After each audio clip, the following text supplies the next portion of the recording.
तो जैसा मैंने आप सभी से वादा किया था कि आप सभी के लिए दोस्तों रफ्तार सीरीज लेके आऊँगा और ये रफ्तार सीरीज का दोस्तों पहला अध्याय शुरू हो चुका है आज से। तो दोस्तों आज से आपके लिए ब्रह्मास्त्र शुरू होगा और 100% दोस्तों जो मैंने बोला था दोस्तों आपको बोर्ड एग्जाम में दोस्तों जैसा मैंने बोला था क्वालिटी और क्वांटिटी दोनों आपको दूंगा। तो ये बोर्ड एग्जाम के लिए दोस्तों आज से शुरू हो रहा है 2027 की तैयारी को लेकर। ये हमारा पहला वीडियो है और पहला वीडियो को दोस्तों पहला चैप्टर हमारा क्या है, कार्य, ऊर्जा और शक्ति, वर्क, एनर्जी एंड पावर। क्योंकि दोस्तों इस चैप्टर से मैंने जो बोला था दोस्तों इस चैप्टर से बहुत ज़्यादा इंपॉर्टेंट क्वेश्चन बनते हैं। तो पहले हम इसी चैप्टर को ख़त्म करेंगे। इस चैप्टर को ख़त्म करने के बाद दोस्तों इसके सवाल लगाएंगे, फिर आगे बढ़ेंगे। मैंने बोला था आपसे कि जो इंपॉर्टेंट चैप्टर होगा उसी को मैं लेकर के चलूँगा, पूरा कवर करने की ज़रूरत नहीं है, ठीक है। तो इस चैप्टर से दोस्तों 3 सवाल आता है, हर साल आता है। तो आज हर साल का दोस्तों इस वीडियो में आपका चैप्टर कवर हो जाएगा, ठीक है। तो पहला दोस्तों हमारा क्या है, पहला दोस्तों हमारा यहाँ पे वर्क, एनर्जी एंड पावर है, ठीक है। तो पहला हम पढ़ेंगे दोस्तों पहला हम क्या पढ़ेंगे, पहला हम पढ़ेंगे दोस्तों यहाँ पे आपका पढ़ेंगे कार्य, ठीक है, कि कार्य होता क्या है, ठीक है, कार्य होता क्या है।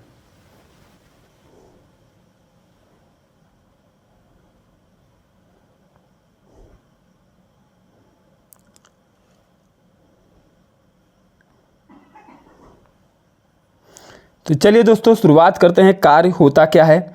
यहाँ पे दोस्तों आपको सभी को पता होना चाहिए कि कार्य कहते किसे हैं। मान लेते हैं दोस्तों यहाँ पे ये एक हमने कोई भी मेटल बना दिया, ठीक है, कोई भी धातु बना दिया, ठीक है, कोई भी धातु बना दिया। अब ये धातु यहाँ से इस जगह से अगर इस जगह पे इसको लेके जाया जाए, ठीक है, मतलब नहीं समझे आप, इस धातु को इस जगह से इस जगह पे अगर लेके जाते हैं, ठीक है, तो इसमें जो लगाया गया बल, ठीक है, क्या इसमें इस धातु में जो लगाया गया बल और जो बल इसमें लगा, क्या लगा, जो बल इसमें लगा वो बल दोस्तों इस कार्य को या इस मेटल को यहाँ से यहाँ तक ले जाने को क्या कहते हैं, कार्य कहते हैं। समझ में आया।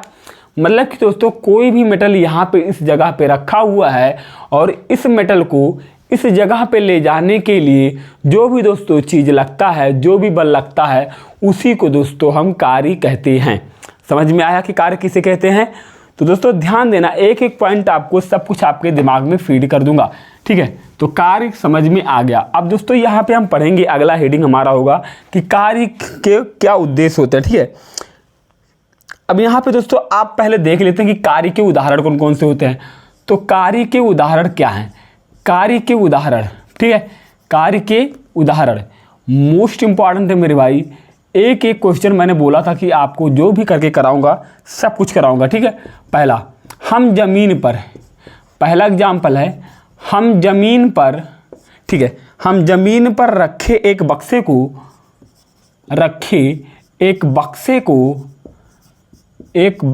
को ध्यान से सुनना, एक बक्से को धक्का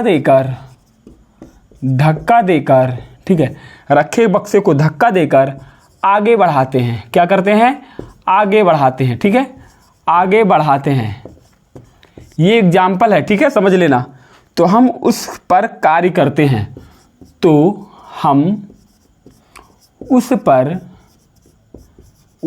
कार्य करते हैं, ठीक है। ये पहला एग्जाम्पल हो गया दोस्तों। दूसरा एग्जाम्पल देख लेते हैं। दूसरा क्या है, जब हम पानी से भरी बाल्टी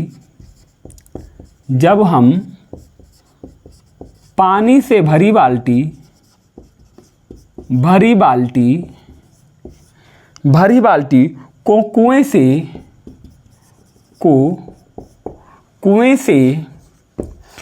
से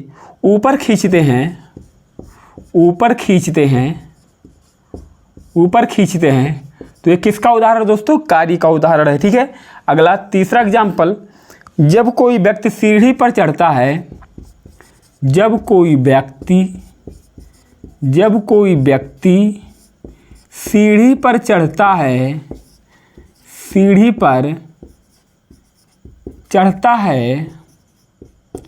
ठीक है, चढ़ता है, तो वह गुरुत्वाकर्षण बल के विरुद्ध, तो वह गुरुत्वाकर्षण बल के विरुद्ध कार्य करता है। बिल्कुल सही बात है, अभी समझाते हैं आपको। कार्य करता है, ठीक है। चौथा आपको बता देते हैं, जब हम गेंद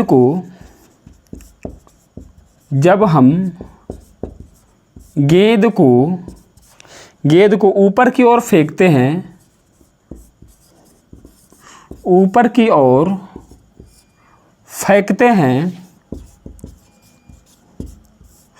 फेंकते हैं तो हम कार्य करते हैं। तो हम क्या करते हैं?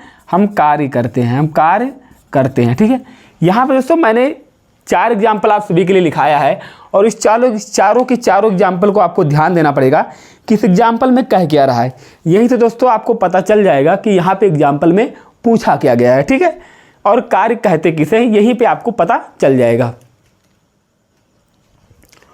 तो आप यहाँ पे देख सकते हो, ठीक है। मैंने आपको बता दिया कि कार्य किसे कहते हैं। अब कार्य के कुछ मैंने दोस्तों यहाँ पे एग्जाम्पल लिए हैं जो आपको बहुत ध्यान से देखना बहुत ज़रूरी है। पहला एग्जाम्पल मैंने क्या लिया है कि हम जमीन पर रखे एक बक्से को धक्का देकर आगे बढ़ाते हैं। मान लेते हैं अगर एक बक्सा ज़मीन पे रखा है, अगर उस पर ज़मीन पे एक बक्सा रखा है, ठीक है, तो क्या करते हैं, जब उसका वजन कम होगा तो उसको तो कहीं भी हम उठा के लेके जा रख सकते हैं, लेकिन जब उसका वजन ज़्यादा होगा तो उसको हम धक्का तो देंगे तभी तो वो आगे बढ़ेगा। ठीक उसी प्रकार से यहाँ बताया गया, हम जमीन पर रखे एक बक्से को धक्का देकर आगे बढ़ाते हैं, तो उस प्रक्रिया को क्या कहते हैं? कार्य कहते हैं, ठीक है। दूसरा, जब हम पानी से भरी बाल्टी को कुएं से ऊपर खींचते हैं, तो ये भी दोस्तों हमारा एक प्रकार का क्या कहलाएगा? कार्य ही कहलाएगा। कैसे? आप जब दोस्तों कुएं में किसी बाल्टी को डालते हो तो उस पर जो रस्सी लगी रहती है, उस रस्सी के सहारे आप बाल्टी को खींचते हो, नहीं खींचते हो। जब उस रस्सी के सहारे जब उस बाल्टी को आप खींचते हो तो उस पर आपका क्या लगता है? बल लगता है। और जो बल आपका लगता है उसी बल के द्वारा आप कोई कार्य कर सकते हो, कोई कार्य कर पाते हो। तो ये भी हमारा डाउट क्लियर हो गया, ठीक है। तीसरा, जब कोई व्यक्ति सीढ़ी पर चढ़ता है तो गुरुत्वाकर्षण बल के विरुद्ध कार्य करता है। बिल्कुल सही। जब कोई इंसान ऊंचाई पे जाएगा, ध्यान देना, जब कोई इंसान ऊंचाई पे बढ़ता है तो हमेशा उसको गुरुत्वाकर्षण बल उसको अपनी पीछे की ओर खींचेगा, ठीक है। आपने न्यूटन लॉ का प्रथम नियम पढ़ा होगा, फर्स्ट नियम, उसमें आपने देखा होगा कि न्यूटन ने बताया है कि जब भी कोई ऊपर चीज़ हम फेंकते हैं तो उसमें वो चीज़ हमेशा नीचे ही की तरफ क्यों आती है? क्योंकि इसमें दोस्तों ग्रेविटेशनल फोर्स लगता है, न्यूटन का पहला नियम लगता है। ठीक उसी प्रकार से दोस्तों यहाँ पे जब कोई व्यक्ति सीढ़ी के ऊपर चढ़ता है या सीढ़ी पे जाता है, ठीक है, तो हमेशा उसके विरुद्ध गुरुत्वाकर्षण बल काम करता है, क्योंकि उसको वो नीचे ही खींचता है, ठीक है। चौथा, जब हम गेंद को ऊपर की तरफ, मान लो कोई गेंद हमने ऊपर की तरफ फेंक दिया तो आएगा नीचे ना, तो ये न्यूटन का पहला नियम है। तो भी हम कोई ना कोई कार्य करते हैं, क्योंकि हमने अपने हाथ से उस गेंद को ऊपर फेंका है, तो ये एक प्रकार का कार्य होगा, ठीक है। तो आई होप दोस्तों ये आपको चारों समझ में आ गया, कार्य कहते किसे हैं और कार्य के क्या क्या उदाहरण हैं, ठीक है। एक एक पॉइंट दोस्तों मैंने जो कहा था आपको वो आपके लिए करके जाऊंगा, ठीक है। बस आपको अपना साथ कभी छोड़ना नहीं है और साथ में बने रहना है। मैंने जो बोला था वो करके जाऊंगा आपके लिए और आपको लास्ट तक लेके चलूंगा, ठीक है। अब यहां पे दोस्तों आगे बढ़ते हैं, ठीक है। आगे क्या है? अगला हेडिंग है दोस्तों कार्य ना होने की स्थितियां। अच्छा, कार्य कब नहीं होगा? पहला ठीक है, कार्य अगर जब कभी ना हो तो इसके कई रीजन होते हैं। पहला रीजन क्या होगा दोस्तों? यहाँ पे जब बल शून्य हो, जब बल जो हमारा फोर्स होगा वो 0 हो, तो वहाँ पे हमारा कोई काम नहीं करेगा, वहाँ पे हमारा कोई बल काम नहीं करेगा। अभी समझाते हैं। दूसरा, आप एक एक पॉइंट लिखते रहना मेरे साथ। जब विस्थापन शून्य हो, जब विस्थापन, ठीक है, विस्थापन, ठीक है, क्या हो? 0 हो, ठीक है। जब विस्थापन क्या हो? 0, स्पीड, ठीक है। तीसरे की बात कर लेते हैं, जब बल की दिशा, ठीक है, जब बल की दिशा विस्थापन के लंबवत हो, बहुत इंपॉर्टेंट है भाई, विस्थापन के लंबवत हो, ठीक है। ध्यान से सुनना, मैंने क्या बोला है। एक चीज यहां पे हो, इसको एक नोट बना के लिख लो। इन सभी परिस्थितियों में जो ये होगा, ठीक है, सभी का कार्य क्या होगा, सभी का कार्य जो होगा वो हमारा 0 ही होगा। ठीक है, ध्यान से सुनना इस बात को। मैंने यहाँ पे क्या बोला है, मैंने बोला है कि जब कार्य नहीं कोई करेगा तो वहाँ पे क्या क्या चीज़ें आपको देखने को मिलती है। ठीक है, तो जब कोई बल अगर नहीं लगता है या कोई कार्य अगर नहीं करता है तो पहला चीज़, जब कोई काम उसमें नहीं करेगा तो उसमें कोई किसी का काम तो उसमें बल खर्च होगा नहीं। जब कोई इंसान काम ही करेगा तभी तो उसका बल खर्च होगा, लेकिन जब वो काम नहीं करेगा तो उसका बल नहीं खर्च होगा। तो जब बल उसका खर्च नहीं होगा तो फोर्स क्या हमेशा रहेगा, 0 ही रहेगा। क्यों 0 रहेगा, अरे भाई अब मैंने इस मार्कर को उठाया हुआ हूँ, ठीक है, तो कुछ ना कुछ इस मार्कर का वजन होगा 50 ग्राम 100 ग्राम, और इस मार्कर को हमें रख दिया तो इसमें कुछ नहीं है। तो क्यों, क्योंकि इस फोर्स का जो बल है, बल का कार्य कितना हुआ, 0 हुआ ना। ठीक उसी प्रकार से दूसरा देख लो, जब विस्थापन, विस्थापन का मतलब दोस्तों स्पीड क्या हुआ, स्पीड। अगर कोई इंसान तेजी से दौड़ रहा है, ठीक है, तेजी से दौड़ता हुआ जा रहा है, मान लेते इस चाल से वो दौड़ता हुआ जा रहा है, तो क्योंकि उसमें बल लग रहा है और बल लग रहा है तभी वो दौड़ रहा है, और जब दौड़ रहा है तो वहाँ पे वो कार्य कर रहा है। और वही इंसान अगर इस स्पीड से नहीं, स्लो जा रहा है, धीरे धीरे जा रहा है, तब भी कोई ना कोई कार्य कर रहा है। और अगर वही इंसान जब कुछ भी नहीं जाएगा, ना दौड़ेगा ना पैदल जाएगा, तो वहाँ पे हमेशा स्पीड क्या होगा, 0 होगा। ये ध्यान रखना। आगे, जब बल की दिशा विस्थापन के लंबवत हो, जब बल की दिशा विस्थापन के लंबवत हो तो वहाँ भी आपका जो कार्य होगा 0 ही होगा। समझ में आया। मैंने यहाँ पे दोस्तों इन तीनों को तो दोस्तों जो कार्य होगा आपका क्या होगा, 0 होगा। ठीक है, इसमें कोई आपका कोई इसमें कार्य नहीं लगता है, सबका सब मान 0 ही होगा। ठीक है, तो ये भी आपका डाउट क्लियर हो गया। आगे बढ़ते हैं। एक एक चीज़ दोस्तों आज आपका क्लियर होगा, चाहे जितना लंबा वीडियो बन जाए, चाहे 30 का मिनट बन जाए, चाहे 40 मिनट का बन जाए, लेकिन आज आपका पूरा दोस्तों क्लियर करके रहूँगा। ठीक है, तो दोस्तों अगला क्या है, अगला ये है दोस्तों, कार्य का मान धनात्मक, ऋणात्मक या शून्य कब होता है। ये चीज़ ध्यान रखना, बहुत इंपॉर्टेंट है कि जो भी काम आप करते हो, ठीक है, उस कार्य का मान धनात्मक, ठीक है, उस कार्य का मान धनात्मक और ऋणात्मक और शून्य कब होगा। तो 4 पॉइंट दोस्तों आपको लिखा रहा हूँ, 3 पॉइंट। ये 3 पॉइंट आपको ध्यान रखना है और आपको पता चल जाएगा कि किसी भी कार्य का मान कब धनात्मक होगा, कब ऋणात्मक होगा और कब शून्य होगा।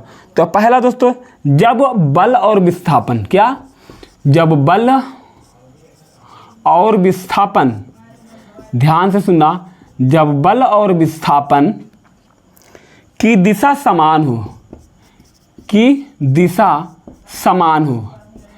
समान हो तो कार्य धनात्मक होता है, तो कार्य धनात्मक होता है। मोस्ट इंपॉर्टेंट है, समझना ध्यान से। तो कार्य क्या होता है, धनात्मक होता है। A to Z समझा रहा हूं, ध्यान से सुनना। B, अगला, जब बल और विस्थापन की दिशा, जब बल और विस्थापन की दिशा और विस्थापन की दिशा क्या हो, विपरीत हो, क्या हो, विपरीत हो। विपरीत मतलब अभी बता रहे क्या होता है, विपरीत हो तो कार्य क्या होगा, ऋणात्मक होगा। क्या होगा, ऋणात्मक होगा। क्या होगा, ऋणात्मक होगा। मोस्ट इंपॉर्टेंट है, एक एक चीज ध्यान रखना। सी, आगे, जब बल और विस्थापन, जब बल और विस्थापन, जब बल और विस्थापन, जब बल और विस्थापन परस्पर लंबवत हो, क्या हो, परस्पर लंबवत हो,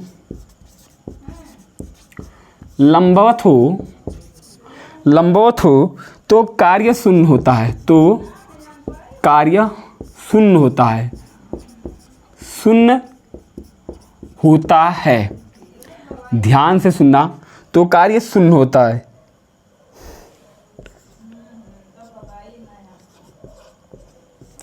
तो कार्य शून्य होता है। इस चीज़ को ध्यान से सुनो, ठीक है। देखो, अब मैंने यहाँ पे 3 चीज़ बताया है, ठीक है। 3 चीज़ क्या बताया हूँ, तीन चीज़ ये बताया हूँ आपको कि जब किसी कार्य का अगर मान धनात्मक होगा या ऋणात्मक होगा या शून्य होगा तो ये कब होगा, क्या दशा होगी, तब ये एक ऐसा प्रक्रिया होगा। ठीक है, तो पहले देख लेते धनात्मक कब होगा, धनात्मक कब होगा, ऋणात्मक कब होगा और जीरो कब होगा या शून्य कब होगा। ये प्लस में कब होगा, माइनस में कब होगा और जीरो में क्या होगा, कब होगा। ठीक है, कोई भी कार्य आप जब करते हो तो कब होगा। ठीक है, तो पहला देख लेते हैं, जब बल और विस्थापन की दिशा समान हो तो कार्य धनात्मक होता है। ध्यान सुनो, जब बल, मान लेते हैं ये कोई यहाँ पे मेटल है, कोई धातु है, ठीक है, ये कोई मेटल है और विस्थापन आपको इस चीज़ को ऐसे यहाँ से यहाँ तक लेके आना है। ठीक है, समझ में आया। इस धातु को सीधे आपको यहाँ से लेते हुए यहाँ तक लेके जाना है। जब कोई चीज़ आप सीधी रेखा में लेके जाते हैं, जब कोई चीज़ आप सीधी रेखा में लेके जाते हैं या सीधी रेखा में जब बल लगाते हैं तो वहाँ पे दोस्तों आपका जो कार्य होगा वो प्लस में होगा। ठीक है, वो किस में होगा, प्लस में होगा। अगला दोस्तों यही चीज़ बोला है, जब बल और विस्थापन की दिशा विपरीत हो तो कार्य ऋणात्मक होगा। ध्यान से सुनना, जब बल और विस्थापन की दिशा क्या हो, विपरीत हो तो कार्य ऋणात्मक होता। मान लेते हैं यहाँ पे कोई धातु रखा हुआ है, ठीक है, कोई मेटल रखा हुआ है और इस मेटल को विस्थापन, इसकी स्पीड, जो इसकी चाल होगी, जिसकी चाल कभी यहाँ जाएगी तो कभी यहाँ से होके यहाँ जाएगी, तो कभी यहाँ से यहाँ जाएगी, तो कभी यहाँ से यहाँ जाएगी। ठीक है, इस प्रक्रिया में हमेशा देख लो हर जगह यहाँ पे कार्य लग रहा है। ठीक है, इस मेटल को पहले यहाँ से यहाँ ले गए, फिर यहाँ से यहाँ लाए, फिर यहाँ से यहाँ ले गए, फिर यहाँ से यहाँ लाए। तो इस प्रक्रिया में मेटल को यहाँ से ले जाने में ज़्यादा कार्य करना पड़ता है। तो यहाँ पे वो हमारा क्या होगा, ऋणात्मक ही होगा। क्या होगा, ऋणात्मक ही होगा। तो ठीक है, आगे बढ़ते हैं। आगे क्या हुआ हमारा दोस्तों, आगे लिखा है, जब बल और विस्थापन परस्पर लंबवत हो। बल और विस्थापन परस्पर लंबवत हो मतलब कि कोई भी मेटल हो, ठीक है, और इस मेटल पे आप कोई भी बल लगा रहे हो, ठीक है, कोई भी बल लगा रहे हो और विस्थापन जो दूरी है, तो दूरी और इस मेटल, इस धातु की जो बल होगी, इन दोनों की जब समान होगी तो वहाँ पे हमेशा जो इसका मान होगा वो हमेशा शून्य होगा। मतलब कि जो ये विस्थापन है, यहाँ भी अगर मान लेते हैं 1 है और ये भी हमारा 1 kg है, तो इन दोनों में केस में दोनों समान दिख रहा है, तो वहाँ पे हम मान लेते हैं कि यहाँ पे हमारा 0 होगा। ठीक है, तो आपको पता चल गया कि कार्य में कब धनात्मक होगा, कब ऋणात्मक होगा और कब शून्य लगेगा। ठीक है, तो मैंने जो बोला दोस्तों, आपको रफ्तार सीरीज में कोई कमी नहीं आने दूंगा। अभी दोस्तों आपको इस वीडियो का पूरा PDF मिल जाएगा। ठीक है, और वहाँ से आप चाहे नोट बना सकते हो, चाहे आप इससे पूरा नोट उतार सकते हो। A to Z जो मैंने बोला था, DPPT, PPT, PYQ, PDF सब कुछ आपको देने वाला हूँ। बस रफ्तार सीरीज के साथ जुड़े रहना 2027 बोर्ड तक, और मैं क्वालिटी और क्वांटिटी दोनों में देने वाला हूँ। ठीक है, वीडियो अच्छा लगा वीडियो को लाइक कर देना। मिलते हैं नेक्स्ट वीडियो के साथ। जय हिंद।